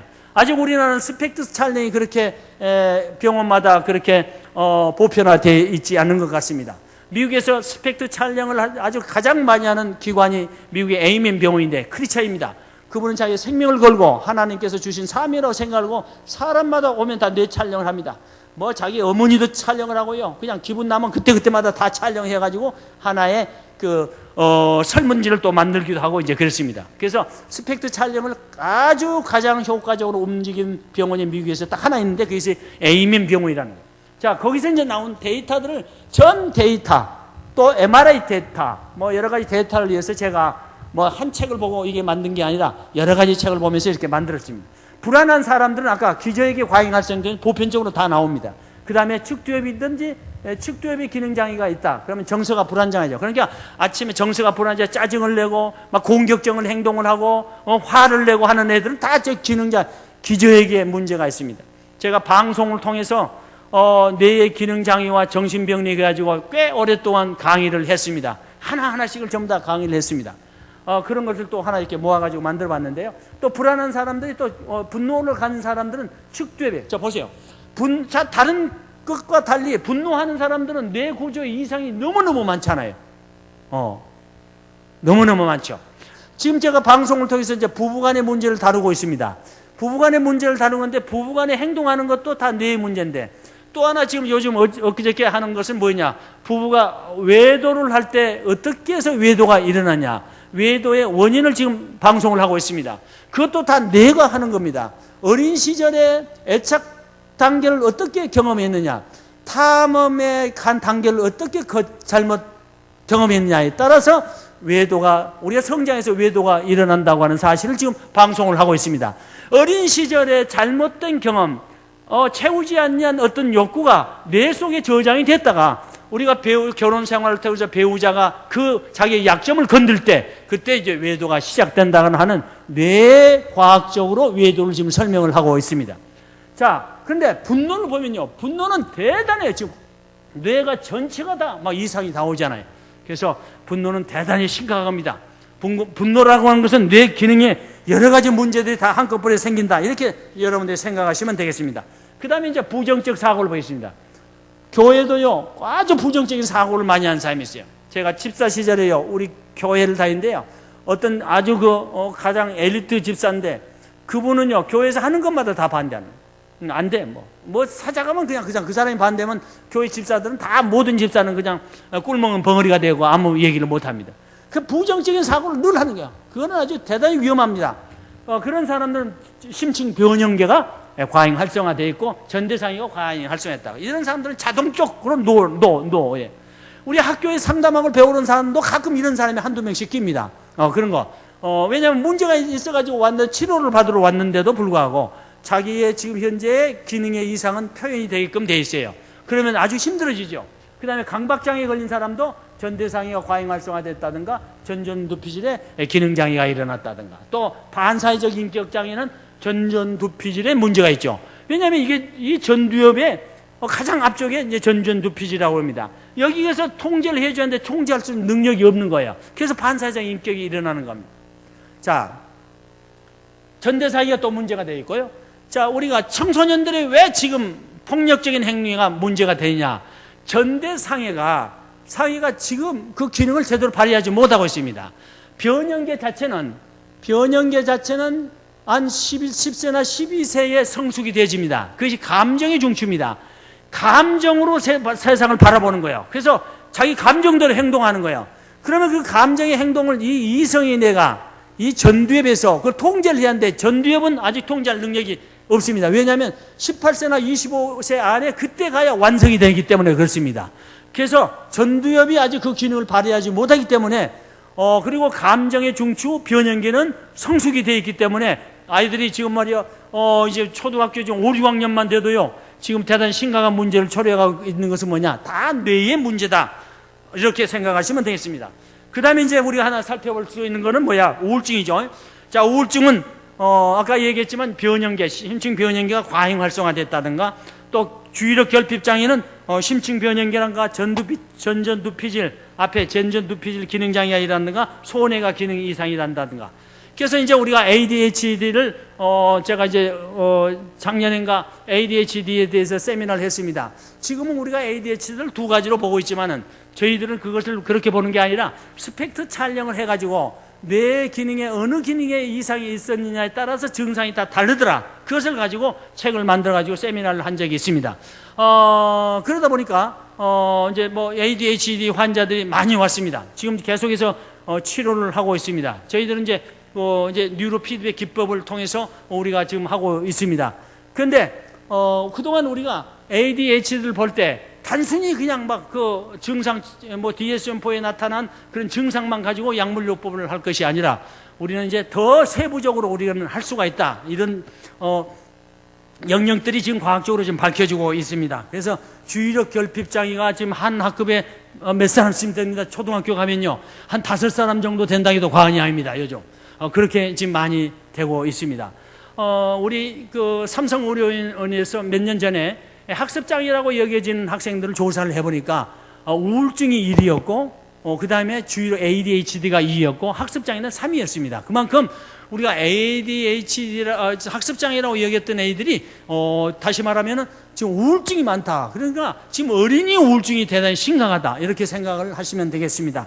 자, 그 다음에 이제 우리가 상강을 보겠습니다. 오늘 우리의 테마의 중심입니다. 이걸 하려니까 지금 여기까지는 우선 해줘야 됩니다. 자, 보겠습니다. 자, 넘어가겠습니다. 3-1 보겠습니다. 여러분도 저기 보니까 아주 나무를 잘 그려놨어요. 자, 여기 보세요. 가장 우리가 건강하게 사람이 자라려면은 사랑을 머금고 아이가 자라나야 됩니다. 사랑이 뭐냐? 그것을 사랑이라는 것을 여기서 설명할 시간적인 여유가 없습니다. 이제 좀 이따 다시 얘기하겠습니다. 간단히 해서 우리가 아이를 그릴 때 사랑을 해야 된다. 일평생 우리가 사랑을 한번 함으로써 그 아이가 평생을 우리가 좌우하게 됩니다. 어린 시절 사랑을 받지 못했던 사람들이 일찍 다 죽습니다. 사랑을 많이 받았던 사람들이 오래 삽니다. 그 하버드 대학교 학생들 다 30년 동안 추적 조사한 결과입니다. 그러니까 쥐를 가지고도 실험을 해봤습니다. 그러니까 어떤 쥐를 실험을 해보니까 어떤 쥐는 그냥 마음대로 먹도록 해놓으니까 그러니까 한 600일밖에 못 살고, 어떤 쥐 5마리씩 군을 지어서 먹이를 줬더니만 750일 살고, 어떤 쥐는 계속 쓰다듬으면서 하나씩 먹이를 줬더니 900일을 살더라 그 말이죠. 그리고 뇌가 발달이 잘 됐더라. 이런 실험이 결과를 통해서 사랑이라는 것이 뭐냐, 참 애착을 하고 아이를 갖다 수용을 해주고, 그리고 늘 부모가 관심을 갖고 아이들을 갖다 늘 칭찬을 하면은 그 아이가 사랑 가운데 자라게 됐다 이 말입니다. 그런데 우리가 사랑의 나무를 사랑으로 우리가 찢어져서 이 아이가 정상적으로 자랄 때 우리가 어떻게 해야 되느냐, 그 나무에 여러 가지를 써놨습니다. 긍정적인 사고, 제일 먼저 하겠습니다. 스트레스로 해방, 학습, 자존감, 운동, 햇빛, 잠, 사랑, 음악, 뇌보호. 그럼 이제 우리가 뇌 정신 건강을 유지하겠는데, 자, 먼저 우리가 볼 거는 뭐냐, 뇌 건강을 위한 긍정적인 사고입니다. 긍정적인 사고. 자, 긍정적인 사고가 뭐냐? 자, 긍정적인 사고를 보세요. 우리가 원효대사가 당나라로 공부하러 갈 때 한밤중에 무덤에서 일어나가지고 잠을 자다가 일어나가지고 물을 마셨는데, 아침에 일어나서 보니까 해골 바가지에 물이었어요. 해골 바가지에 물을 먹었어요. 그때 해골 바가지에 물을 먹고 나니까 뭐라 했어요? 뭐래서 막 구토가 일어나는 거야. 구토가 일어나는 거야. 그래서 제일 먼저 깨달은 게 뭐냐? 그분이 뭘 깨달았어요? 야, 세상의 모든 일은 마음 먹기에 달렸더라 그 말이에요. 그것이 인지, 그 사람의 사고입니다. 사고. 자, 그래서 우리 성경에 보면 그렇게 나와 있어요. 대저 그 마음의 생각이 어떠하면 그 위인도 그러한즉, as thinketh in his heart, so is he. 내가 어떤 것을 생각하느냐에 따라서 생각한 대로 모든 것이 생각된다는 거예요. 여러분들이 안경을 쓰고 파란 안경을 쓰고 세상을 보면 다 파랗게 보이는 거예요. 빨간 안경을 쓰고 세상을 보면 다 빨갛게 보이는 것과 같습니다. 마음에다가 우리가 어떤 남편을 갖다 의심을 한번 시작하면요, 의심의 필터가 딱 써 있으면요, 그건 어쩔 수가 없어요. 어떤 분이 왔어요. 우리 아내가 교회에서 보니까 어떤 집사하고 여자 집사하고 좋아하더라. 그래서 그걸 막 소설적 책을 쓰듯이 막 써가지고 아주 책을 만들었어요. 근데 병원에 가서 진찰을 해보니까 편집성 인격장애로 진단이 됐습니다. 근데 어떻게 해서 진단되느냐? 딸하고 아들을 갖다 불렀습니다. 야, 문제가 엄마가 문제냐 아빠가 문제냐? 의사가 물었습니다. 그러니까 지금 아빠가 문제라고. 다 그랬습니다. 딸이 그랬어요. 아들도 그랬습니다. 그래서 정신과 의사가 진단을 냈습니다. 뭐라고? 편집성 인격장애로. 그러니까 이분이 보건복지부 장관, 청와대, 지금 말하면 새누리당, 또 뭔 당 할 것 없이 전부 다 편지를 써서 보냈습니다. 세상의 병원의 의사가 어떻게 새끼가 얘기한 것을 놓고 진단을 내리는 의사도 의사냐? 내 말은 안 믿고 애들이 하는 것을 믿고 진단을 내리는 의사가 그게 의사냐? 그래가지고 아주 그냥 바인더로 만들었어.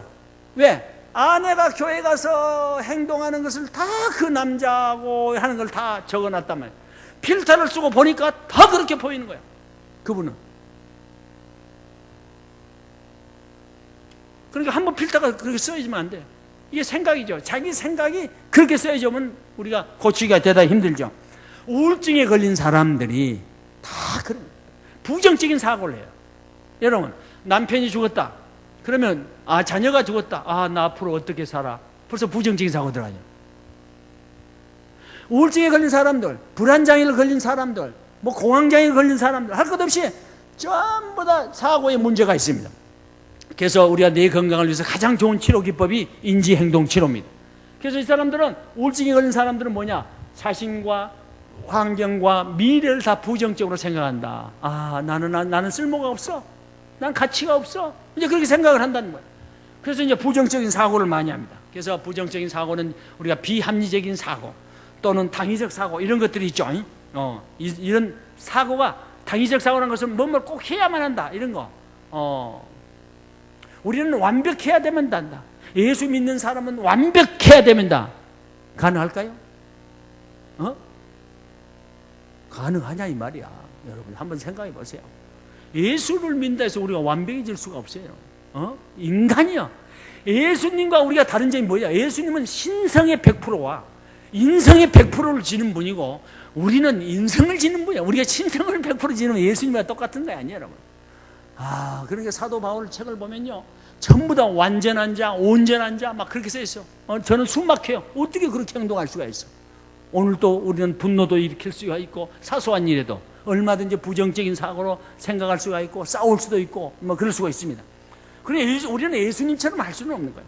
자, 우리가 이제 플라시보 에펙트란 것이 있는데 이제 정신과에서 우리가 쓰는 용어인데 내가 이 약을 주면서 사람이 두통 환자가 왔어요. 의사가 진단할 때 아무리 봐도 뭐 별 문제가 없는 것 같아요. 그래서 전분, 스타치를 가지고 약을 만들어서 줍니다. 그러면요, 먹고 3일 동안 먹고 와서 다시 한번 진찰 받으세요. 그러면요, 치료가 됐다고 얘기합니다. 근데 두통에 필요한 약을 준 게 아니야. 전분을 줬어요. 전분. 그게 뭐예요?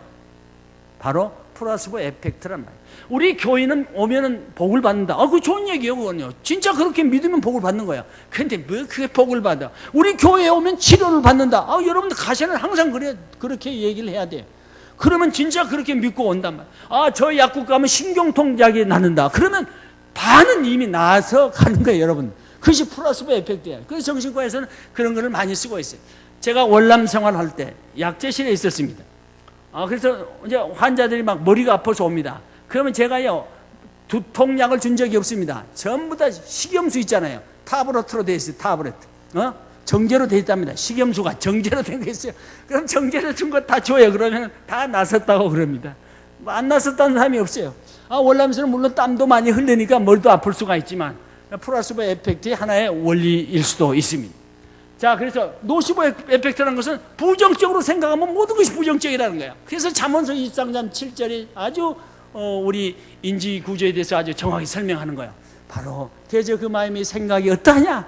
부정적이었냐? 긍정적이냐? 긍정적이었으면 플라시보 에펙트가 나오고 부정적으로 했으면 노시보 에펙트가 나오는 게 성경의 원리입니다.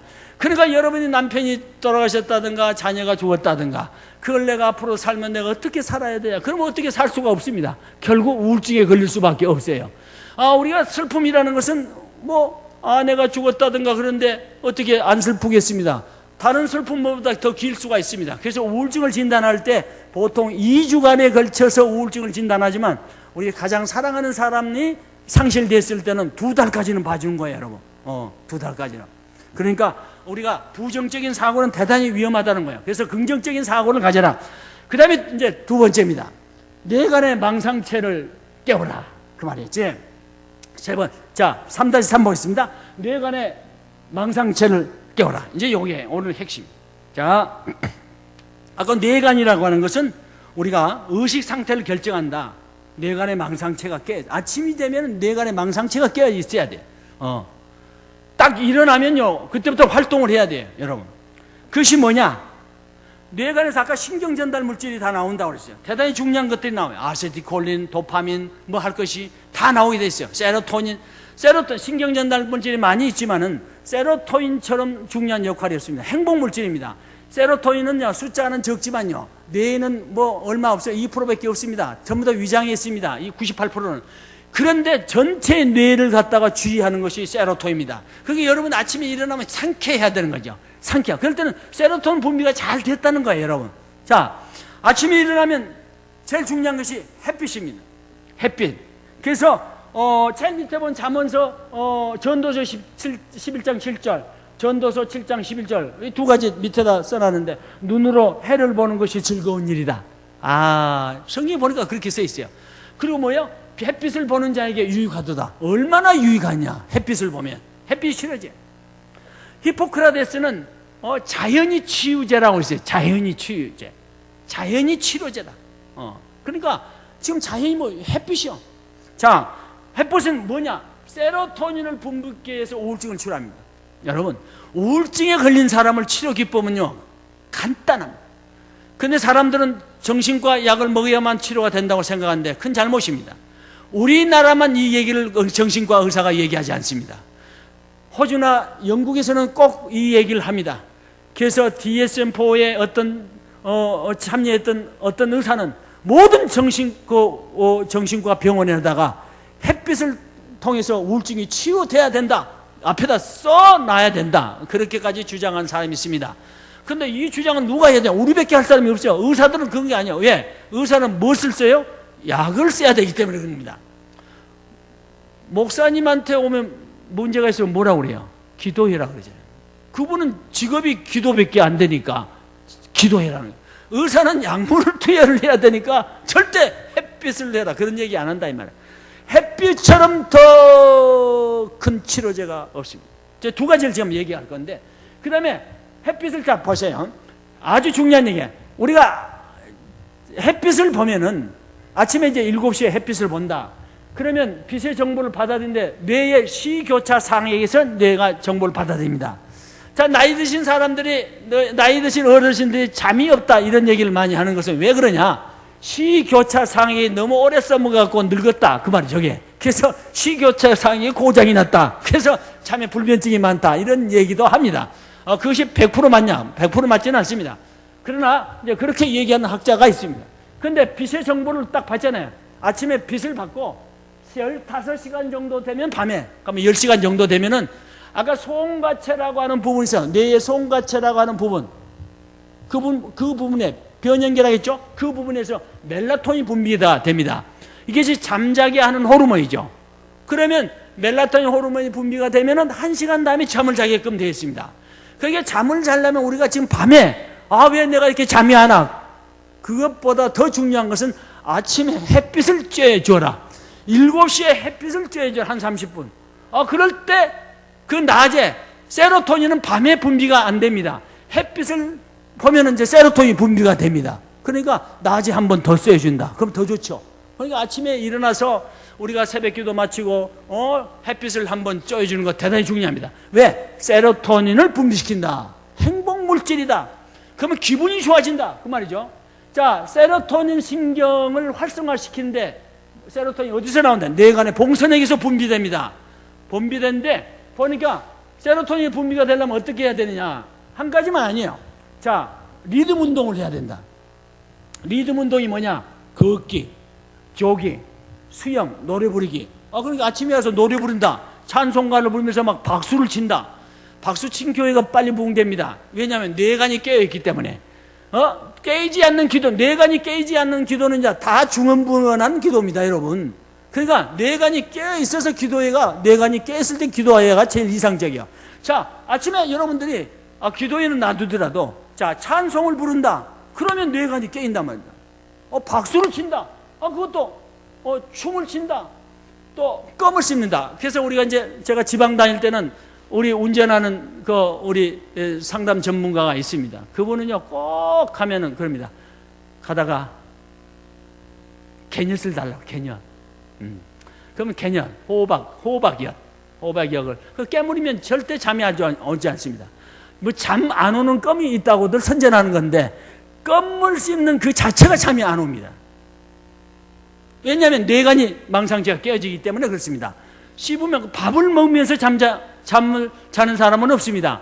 이게 왜냐? 밥을 먹으면 씹으니까 뇌간 망상체가 지금 활성화되고 있습니다. 그러니까 그것을 멈추면 또 잠이 올 수가 있어요, 여러분. 그러니까 뇌간의 망상체는 대단히 중요하다. 각성이 돼야 우리가 인간의 활동을 시작하는 겁니다. 활동. 그러니까 뇌간이 깨진다는 것은 의식 상태에서 우리가 생활할 수가 있다 이 말이죠.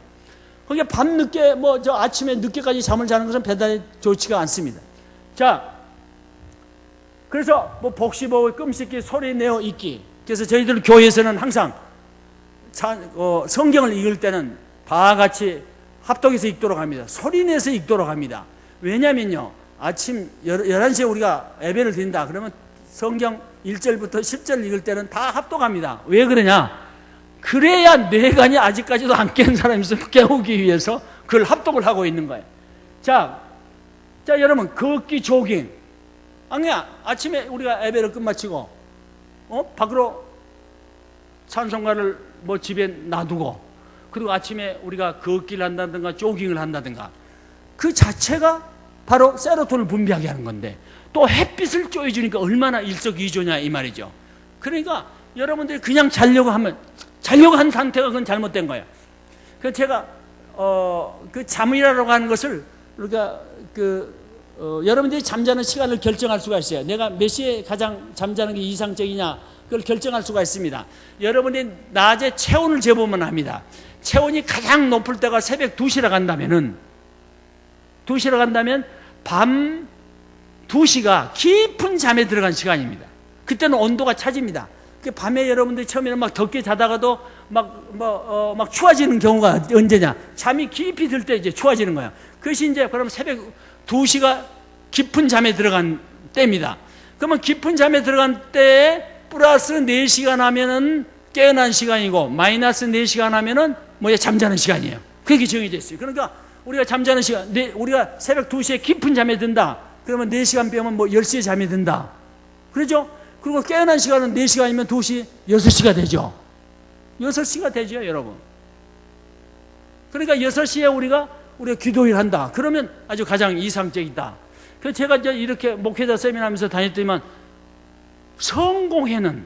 성공에 신부하다가 목사 되신 분이 있어요. 그러더만 깜짝 놀래요. 손 박사, 성공에는 처음부터 지금까지 6시야. 그러더라고. 성공에는. 그렇게 하는 데도 있죠. 기도일을 6시에 새벽 4시에 해야 기도 응답이 빠르냐. 그런 것은 없어요. 자, 우리가 뇌과학적으로 우리 생리를 보면 가장 이상적인 시간이 한 6시다. 이렇게 생각할 수가 있습니다. 이때는 모든 신경 전달 물질, 코티솔 호르몬, 스트레스 호르몬 할 것 없이 그때는 이제 교감신경이 움직여지니까, 그때부터는 우리가 생활하기 위해서 모든 것이 다 움직여지게 되어 있습니다. 그러니까 우리가 아침이 되면 깨어져야 돼. 뇌가 각성이 돼야 된다. 그러기 위해서는 뇌간의 망상체를 우리가 깨어나게 해야 된다. 그것이 뭐야? 리듬 운동, 그 다음에 햇빛, 그 다음에 세 번째는 음식이죠. 트립토판이라는 음식을 먹어야 됩니다. 트립토판이 세로토닌의 전구물질입니다. 세로토닌을 전구물질이 바로 트립토판이라는 아미노산입니다. 10대 아미노산에 트립토판이 들어있습니다. 거기에 뭐가 있느냐? 거기에 많이 들어가 있는 음식이 뭐냐? 콩, 나또, 된장, 청국장, 그리고 바나나. 그래서 저는 아침에 바나나하고 우유를 많이 먹습니다. 우유하고 바나나는 앙상블입니다. 그래서 아침에 기분 좋으려면 바나나, 우유 먹으면 기분이 좋습니다. 그 다음에 우유, 치즈. 제일 좋은 건 칠면조입니다. 그러나 칠면조 고기는 우리 서울에서 제가 아직 먹어본 적이 없습니다. 아무리 찾아봐도 칠면조 파는 데가 없는 것 같아요. 인터넷은 안 들어가 봤습니다, 아직. 그러나 이것이 트립토판의 가장 좋은 음식이다. 그래서 이 음식을 먹으면은 세로토닌의 전구물질이니까 세로토닌을 이제 만들어낸다. 그래서 앞으로 여러분들이 이런 음식을 먹으면 좋다, 이 말입니다. 그 다음에 두 번째 또 보겠습니다. 그 다음에 두 번째는 운동이라는 거 하는 거예요. 운동. 자연 치료제입니다, 여러분. 우리가 자연은 치료제라고 그랬죠. 히포크라테스의 얘기입니다만은, 자, 운동. 또 운동만큼 좋은 게 있습니다. 운동을 하게 되면은 우리 신체 내에서 아침이면 모든 신경 전달 물질이 다 분비된다고 했죠. 그런데 운동을 하게 되면은 도파민이라든가 또 세로토닌이라든가 노르에피네핀이라든가 아세틸콜이라든가 이런 신경 전달 물질이 다 지금 증가해. 그리고 엔돌핀이라든가 다 증가하게끔 되어 있습니다. 그래서 여러분들이 잠을 결정하는 것도 아침이. 그리고 깨어나게 하는 것이 뇌관이 깨어나야 우리가 이제 건강한 삶을 유지할 수가 있답니다. 그러고 나면 이제 포도당이 올라갑니다. 포도당, 우리가 아침, 저녁에 6시나 7시에 밥을 먹었다. 그러면 그때 우리가 카복실레트, 탄수화물이 들어가잖아요. 뇌의 에너지원은 포도당입니다. 포도당을 갖다가 뇌에서 저장하는 기관이 하나도 없습니다. 뇌에는요. 간에 글라이코겐으로 저장이 됐다가 뇌가 활동할 때마다 거기서 채워주는 거예요. 근데 운동을 하게 되면은 포도당이 지금 올라간다는 거예요. 그러면 뇌가 에너지원을 받아가지고 더 힘있게 의욕적으로 일할 수가 있는 것입니다. 그리고 학습 능력이 나타나고요. 그 다음에 FGF라는 것은 피브리오 블레스트 팩터란 섬유 세포 성장 인자입니다. 이것이 이제 이게 태어나야 좋습니다. 그 다음에 BDNF 뇌 영양 인자인데 브레인 딜라이브드 뉴트로픽 팩터라는 BDNF가 증가를 하게 됐습니다. 이것이 치료제입니다. 그냥 단순히 운동을 해서 치료하는 것도 있지만 그 운동으로 인해서 FGF가 우리가 증가가 되고, FGF는 이제 좀 이따 얘기했습니다만 아침 식사를 하고 난 다음에 이게 올라가도록 되어 있습니다. 그런데 운동을 해도 올라가고, BDNF가 대단히 중요한 건데 바로 뇌 영양입니다. 우울증을 치료한 아주 팩터입니다. 우울증 치료에 프로작이라는 약이 있는데 다 이것은 BDNF를 증가시키는 약이다, 이렇게 생각하시면 되겠습니다. 그 다음에 우리가 인지 기능에 유연성을 갖다 주고, 그래서 우울증이라든가 치매 예방에도 아주 도움이 된다. 치매 예방, 바둑을 두면 뭐 치매 예방이 된다, 그런 말을 하는데 그것보다 훨씬 더 좋은 것이 운동이라고 하는 것입니다. 그리고 리듬 운동, 아까 얘기했죠? 리듬 운동, 걷기, 조깅, 뭐 수영, 씻기, 노래 부르기, 웃기, 웃음 치료 같은 게 있죠? 자, 앞에 웃고, 그러면 세로토닌 자체가 이제 올라가기 때문에 뇌간의 망상체가 운동을 통해서도 급상승된다고 하는 것입니다.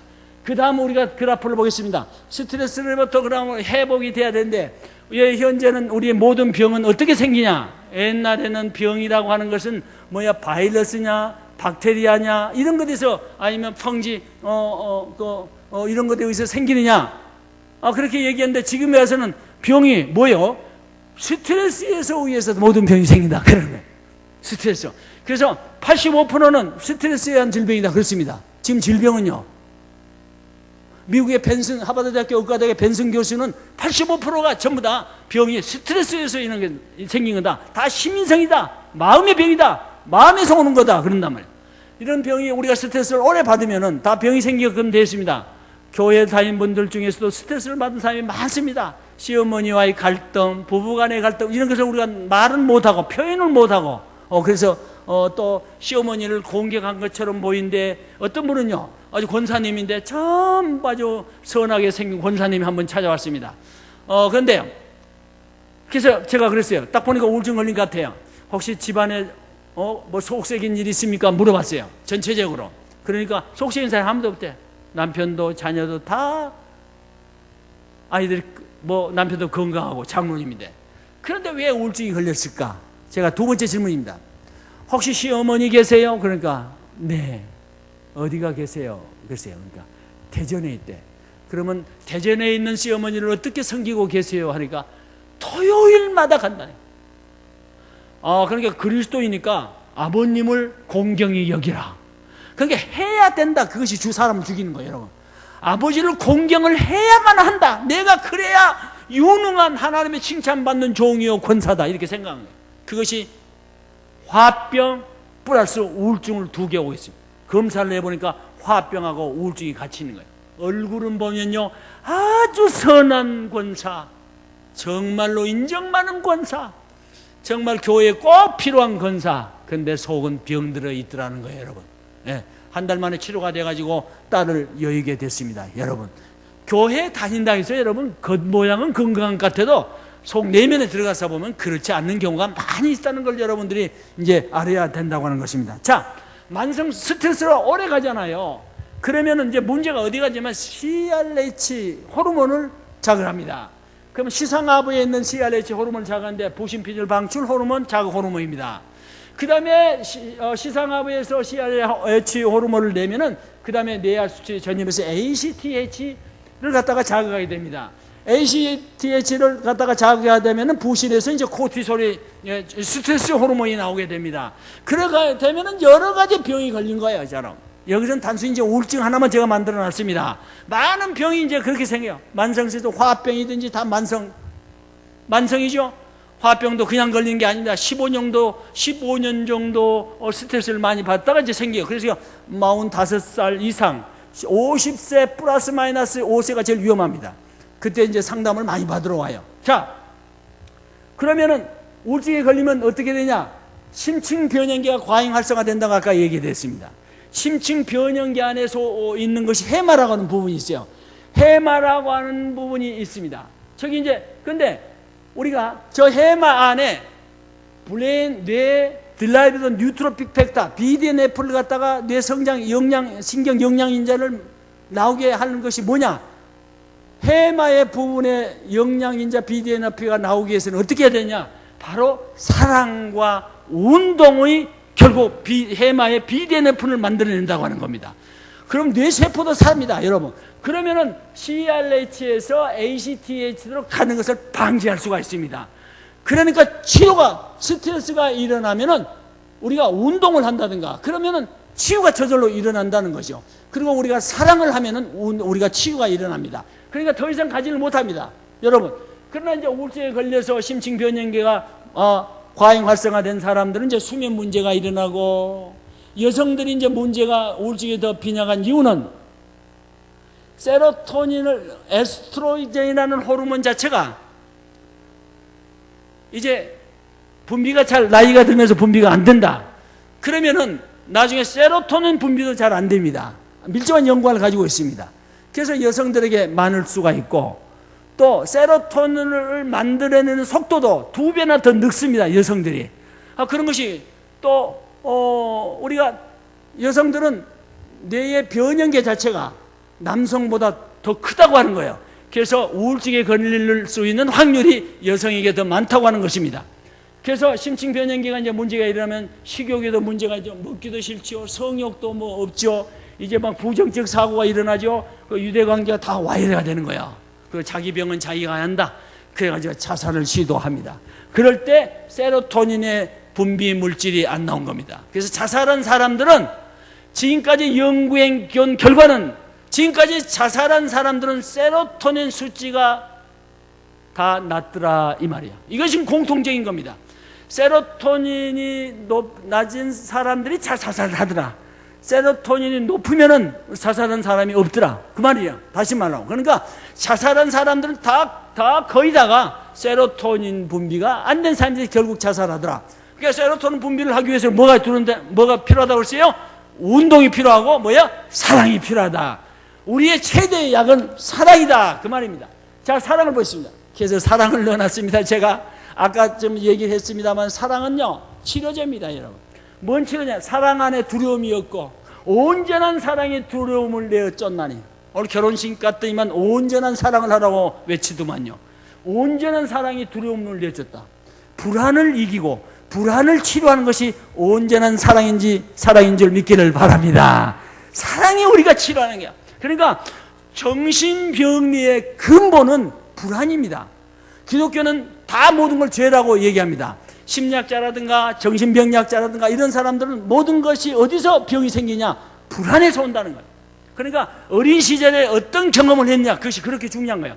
아이를 갖다가 학대하고 거부하고 유기하고 내버려 두고 그러면 그 아이가 잘 자랄 수가 없습니다. 그러면 그 아이는 불안을 하게 됩니다. 불안한 아이들은요, 유치원 벌써 들어가면, 어린이집 들어가면 금방 보입니다. 왜냐하면 적응이 잘 안 됩니다. 일주일 뒤에도 웁니다. 한 달 뒤에도 우는 아이들 있습니다. 그런 아이는 이제 이미 분리불안장애가 이미 생겨 있는 아이들입니다. 그러니까 불안은요, 나중에 신경증의 원인, 아니면 인격장애의 원인, 어떤 정신병리로 갈 수 있는 다 아주 고수입니다. 그러니까 어린 때 불안을 제공하는 것은 앞으로 아이가 어떤 정신병리로 가느냐, 그거는 예측을 할 수가 없습니다. 그러나 가장 안전한 것이 뭐냐? 정신건강의 최대의 원리는 뭐냐? 온전한 사랑인 줄 믿기를 바랍니다. 그것이 뭐예요? 두려움을 내쫓다, 불안을 내쫓는다 이 말입니다. 사랑만이 아이를 키우는 가장 위대한 힘입니다. 자, 그런데 보니까요, 온전한 사랑이 두려움을 내쫓는다고 그랬는데, 요한복음 13장 34절에 보면 서로 사랑하란 말이 2번이나 나옵니다. 성경 기절에 많이 나옵니다. 내 이웃을 내 몸과 같이 가라. 이걸 새 계명이라고 마태복음에서는 22장 39절에 얘기합니다. 사랑의 종교입니다. 그런 말은, 사랑의 종교라고 하는 말은 바로 치유의 종교다 이 말입니다. 그러니까 치유는 원동력이 어디서 일어나냐? 사랑에서 일어나는 거예요. 우리가 그 사랑을 소유할 수 없으니까 심리치료 기법이 생기는 겁니다. 우리가 그런 사랑을 못 누리니까 다음에 여러 가지 사랑을 그걸 대신할 치료 기법들을 우리가 만든 겁니다. 그러나 자, 그 사랑이 우리가 신경과학적으로 어떻게 유익하냐? 제가 몇 가지 써놨습니다. 뭐예요? BDNF를 증가한다. 그죠? 뇌 안에 뭐요? 신경 영장 물질을 만들어 가지고 인자를 만들어서 결국 CRH에서 우리가 다음에 ACTH를 가지 못하도록 만들어내는 거고, 또 그다음에요, 해마의 신생 뉴런을 만들어낸다. 사랑을 하면요, 신경세포가 새로 생긴다는 거예요, 여러분. 아십니까? 서로 사랑을 하면 신경세포가 새로 생겨. 어디서? 해마 안에서 새로 생기는 거예요. 다 실험을 해가 쥐를 실험해가지고 다 나타난 현상입니다. 그건 뇌세포는 우리가 나이가 가서 죽는다고 하는 것이 아니라 이제는 뇌세포도 우리가 나이가 먹어도 우리가 새로 소생된다, 이런 것입니다. 그것이 뭐예요? 사랑이다. 사랑을 하면은 뇌세포가 새로 생긴다. 또 하나는 뭐예요? 성호르몬이 증가합니다. 마지막에 뭐예요? 산화물질, 뭐예요? 항산화물질이 증가한다, 이 말이에요. 자, 항산화물질에 우리가 유명한 것들이 있죠. 그것이 뭐예요? 비타민 C죠. 비타민, 그래서 여러분들이 밥을 먹는다든가 고기를 먹는다든가 그러면 비타민 C를 먹죠. 그것이 항산화물질입니다. 그래서 뭐 비타민 C를 못 먹는다든가 그러면 뭐 딸기라든가 귤이라든가 이런 것들은 비타민 C가 많이 들어있답니다. 그것이 항산화물질이에요. 그 또 하나는 아주 중요한 것이 있습니다. 비타민 E입니다. 이 비타민 E는요, 바로 우리 뇌의 소신입니다. 산화물질이 딱 들어오면 비타민 E가 기다리고 있다가 그 산화물질을 다 제거를 시켜 주어버립니다. 그렇게 비타민 E가 중요해요.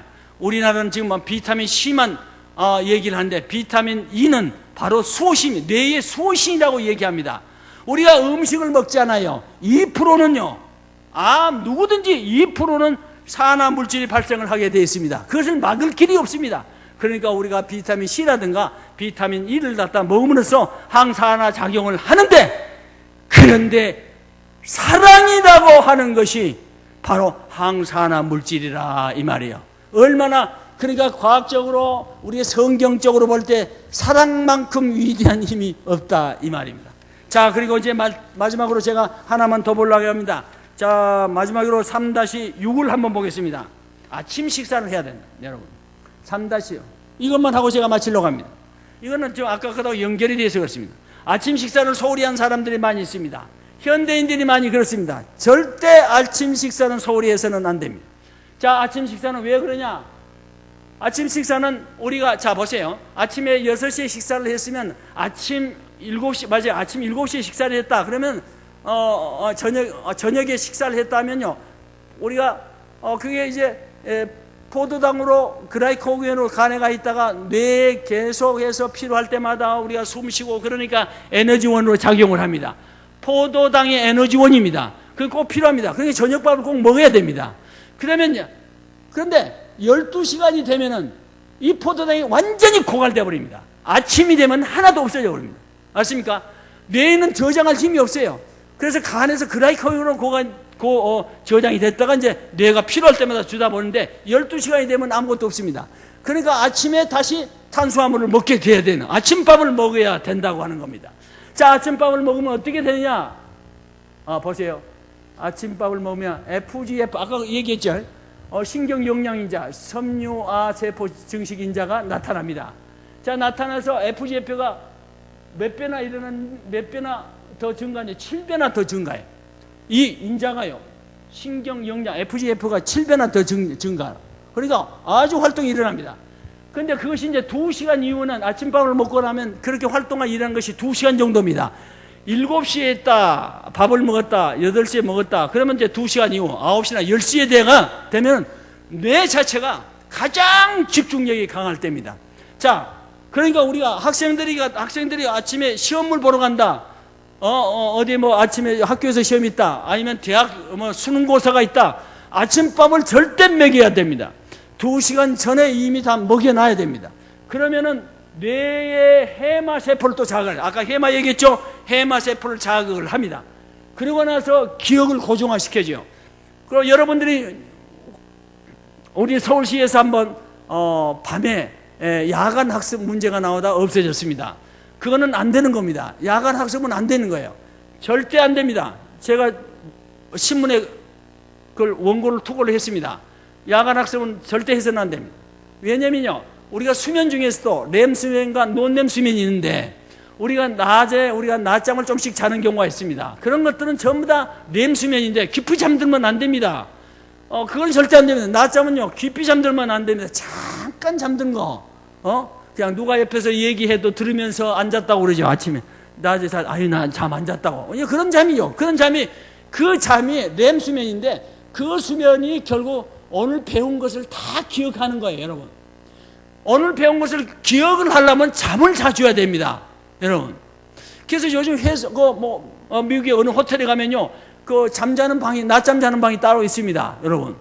잠을 자야 돼요. 아까 운동이 좋다고 그랬잖아요. 이제 회사예요. 회사 같은데 운동 기구가 설치되고 있습니다. 왜냐하면 운동이 집중력을 향상시켜주는 거야. 일을 더 활성화시키기 때문에 운동을 하도록 하는 겁니다. 자, 이것이 이제 다 뇌과학에서 나온 이론들입니다. 그런데 아침 식사를 하면 해만을 자극시켜줘요. 그러니까 기억의 고정화가 아니라. 그러면 어떤 효과가 있냐? 공부한 학생들은 공부가 평상시보다 2배가 잘 됩니다. 그리고 또 뭐야? 기억력, 수리력, 창의력, 업무 능력, 효율성이 대단히 좋아지는 거야. 그러니까 아침에 우리가 회사에 가면요, 아침에 딱 출근해가지고 지나치게 회의를 오래 한 데는 절대 안 됩니다. 오후 되면요, 오후가 되면 2시부터 3시 이때면요, 일이 효율성이 없어져 버립니다, 여러분. 그러니까 아침 오전 시간만큼 더 유능한 시간이 없습니다. 그러니까 여러분들도 또 평생 교육이니까 또 무엇을 배우고 싶다 할 때는 오후에 가지 마세요. 오전에 가세요, 오전에. 자, 밥 먹고 2시간 이후에 가서 영어 공부를 한다, 꽃꽂이를 한다. 그러면 집중력이 돼서 더 많은 효과를 줄 수가 있습니다. 여러분, 그래서 뇌 건강은 바로 우리의 모든 삶을 다 지배하게끔 되어 있습니다. 뇌를 알면 모든 것이 다 보입니다. 여러분들이 하고 있는 일, 여러분들이 하고 있는 생각 다 뇌가 하는 거예요. 여러분들이 말하고 있는 거, 듣는 거 다 뇌가 하고 있는 것입니다. 그러니까 우리가 뇌를 잘 알고, 우리가 뇌를 알면 여러분의 습관을 더 달리할 수가 있고, 이제 그렇습니다. 그래서 자연치유제, 뇌간의 망상체를 울려라, 깨어라. 그러면 그 아침 시간에 우리가 깨어나야 기도의 응답도 빨라지고, 또 뭐요? 뇌간의 망상체를 올리니까 바로 우리가 해마라는 기운이 살아 움직여서 BDNF가 있어서 우울증도 다 치료할 수가 있고, 또 다 일소이적의 역사가 일어나게끔 됐습니다. 자, 오늘 여러분 뇌를 알고 우리가 치유하고 정신건강한 삶을 유지하기를 바라겠습니다. 수고하셨습니다, 여러분. 감사합니다.